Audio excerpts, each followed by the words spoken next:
Jane's husband, David, who had been sitting next to her, looked utterly shattered, his face paling as he watched his own wife's confession unfold. Her cynical plans with Nika, her true nature laid bare for all to see.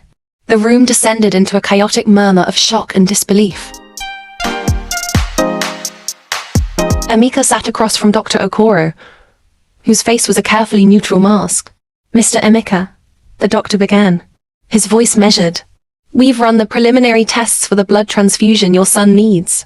Unfortunately, your blood isn't a match." Emeka's breath hitched. "Not a match? How could that be?" He blinked, trying to process the words. "I see, doctor. Well, no problem then.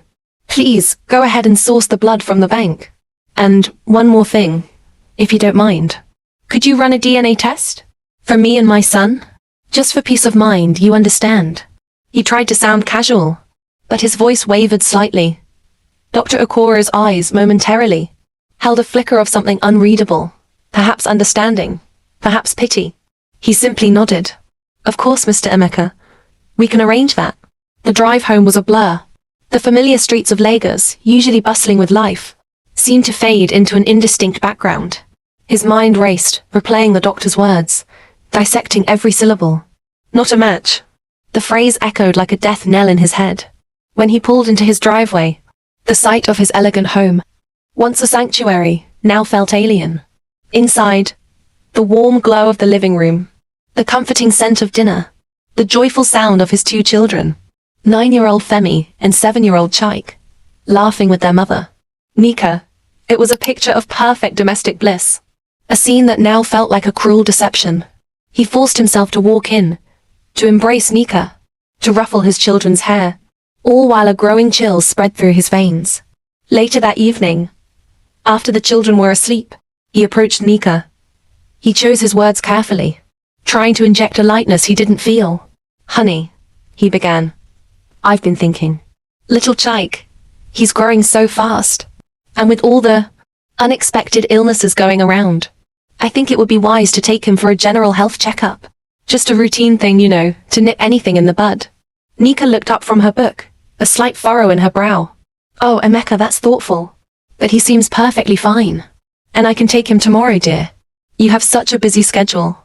"No, Emeka insisted, perhaps a little too eagerly, his carefully constructed calm threatening to crack. "I'll do it, I insist. Just want to be sure our little man is absolutely healthy." He picked up Chaik early the next morning, the boy still sleepy and compliant. At the hospital, another blood sample was taken, another piece of the puzzle slowly being put into place. The lie tasted bitter on his tongue. He drove them home, the silence in the car heavy with unspoken questions. The waiting began, a silent torture as he pretended, smiled and laughed, all while a storm brewed within him.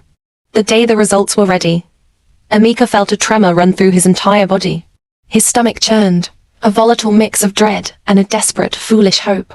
He drove to the hospital alone, his hands gripping the steering wheel, so tightly his knuckles were white. The waiting room felt like a pressure cooker, every tick of the clock amplifying his anxiety. Finally, Dr. Okoro called him in. The doctor's usual professional demeanor seemed tinged with a solemnity that confirmed Emeka's worst fears. "Mr. Emeka," he said, his voice softer than usual, "the DNA results are in.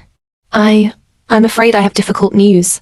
He paused, letting the words hang in the air, a precursor to the devastating blow. "The tests confirm that neither Femi nor Chaik are your biological children." The world seemed to tilt on its axis. The air left Emeka's lungs in a silent gasp. His vision blurred, the sterile white walls of the office seeming to spin around him. It was as if an invisible hand had reached into his chest and squeezed his heart until it ached with a pain he'd never known. Neither of them? Not just one, but both. His children. His boys.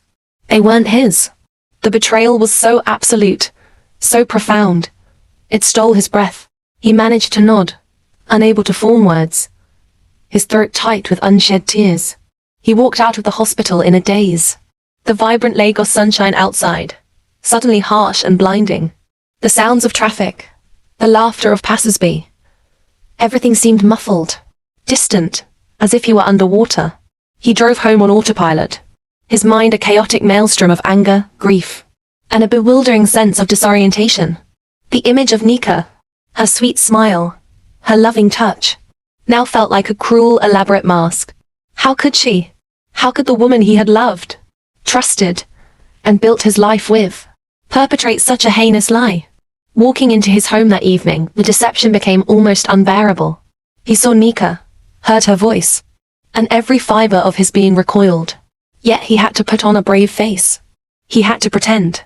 The pretense was a suffocating weight, an invisible cloak of agony he wore every moment he was in her presence. He barely tasted his food, barely heard her cheerful chatter about her day.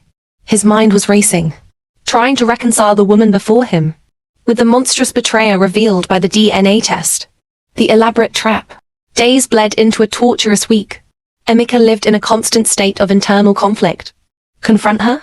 And what then? What if she denied it? What if she spun another web of lies? He needed answers.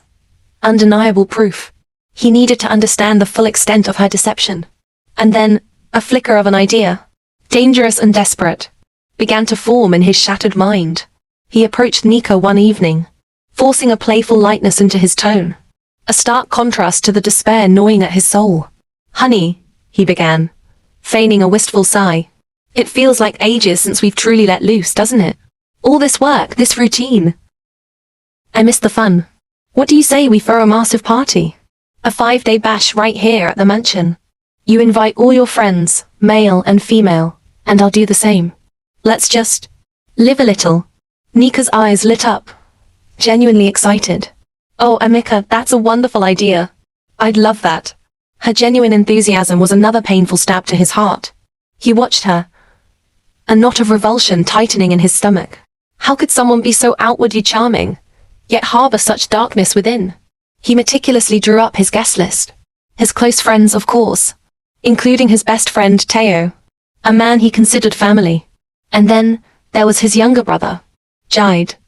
Jide had always held a simmering disdain for Nika, an unexplained coldness that Emeka had previously dismissed as sibling rivalry or simple incompatibility.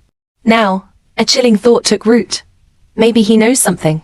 Maybe that's why he hates her. The mansion, usually a quiet sanctuary, began to buzz with activity as the party preparations swung into full gear. Unknown to Nika or any of the guests, Emeka had spent sleepless nights installing tiny, high-definition cameras in every strategic corner of the house, hidden in air vents disguised as decorative elements. They were virtually undetectable. He also created a secret room in a secluded part of the house, accessible only to him, where a bank of monitors would display every angle, every whispered word. This was his control center, his silent observatory. The party began, a whirlwind of music, laughter, and chatter. Emeka played the perfect host, circulating among his guests, a charming smile fixed on his face, all the while a cold knot of anticipation tightening in his gut. He would occasionally excuse himself, claiming urgent work calls or emails, then slip into his secret room. There, surrounded by the glow of the monitors, he became a silent observer, watching his life unfold like a morbid reality show. The first 2 days were agonizingly normal. Friendly faces, innocent conversations, drunken revelry. Emeka started to second-guess himself. Had he gone too far? Was he truly paranoid? Was this elaborate trap just a manifestation of his own shattered trust? A tiny, desperate part of him hoped so. But then, on the 3rd day, the first crack appeared in the facade. His heart slammed against his ribs as he watched. On one of the screens, his own brother, Jide, casually reached out and touched Nika's lower back, his fingers lingering just a fraction too long, too intimately, when her back was turned to the other guests. Nika, rather than flinching or pulling away, subtly leaned into the touch, a private, knowing gesture. Later, he saw them together, their heads close, their voices low. He strained to hear, amplifying the audio. Emeka, his face a mask of controlled fury, called everyone together in the grand living room. His voice, when he spoke, was calm, almost eerily so. "Friends, family," he began, his gaze sweeping over the unsuspecting faces, lingering briefly on Nika, Jide, Teo, and Jane. "Before we all depart, I wanted to share something with you. Something truly enlightening." He walked to the large television screen, a remote control in his hand. A hush fell over the room, An expectant silence. Then, he pressed play. The first clip flickered onto the screen. Nika and Jide. Their hushed voices planning his slow, agonizing death. Gasps erupted from the shocked crowd. Teo's eyes widened in horror. Jane's husband, David, who had been sitting next to her, looked utterly shattered, his face paling as he watched his own wife's confession unfold. Her cynical plans with Nika, her true nature laid bare for all to see. The room descended into a chaotic murmur of shock and disbelief, as clip after clip played, exposing the intricate web of betrayal, the affairs, the poisoning, the shocking truth of Nika and Jane's deeper, more sinister relationship, and their cold-blooded scheme to murder their husbands and exploit their lovers. When the last clip faded to black, the silence was deafening, thick with the weight of shattered trust and exposed evil. Emeka stood tall, his eyes burning with a cold, righteous fire. Nika Jide, he announced, his voice steady despite the tremor in his soul. You are under arrest for attempted murder. As if on cue, police officers, who had been waiting silently outside, entered the room. Their presence a stark, final punctuation mark to the drama. He turned to his children, who were mercifully asleep upstairs, unaware of the nightmare unfolding around them. He knew, with a heavy heart, that he couldn't keep them in this poisoned environment. Not now. He arranged for them to go to Nika's mother, a kind, good woman who would undoubtedly provide them with the love, stability, and innocence they deserved. He promised, through gritted teeth, that he would ensure they lacked nothing, their needs always met, even if he couldn't be their everyday father. His heart, though irreparably broken, felt a strange sense of liberation. The suffocating lie was finally, painfully, over.